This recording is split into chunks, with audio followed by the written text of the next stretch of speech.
may I move for the issuance of subpoena to those absent invited resource persons, particularly yung mga contractors, Mr. Chair, to require them to be present in the next hearing. I so move, Mr. Chair. I think the motion is in order. No objection. The motion is carried. Are the contractors that were invited by this committee present?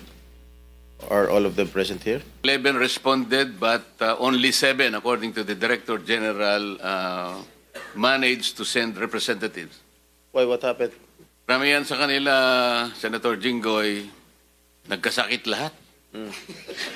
Iba siguro ni nervyos. May I recommend to our Senate President Pro Tempore to subpoena the owners of the corporations, not merely representatives. Kasi subukan na natin dito yan, pag representatives, wala hong isasagot ho yan. So doon po sa General Information Sheet, the Articles of Incorporation, nakasulat ho doon sino may-ari, papuntahin ho yung may-ari at presidente ng kumpanya. I so move. As practicable, let us invite the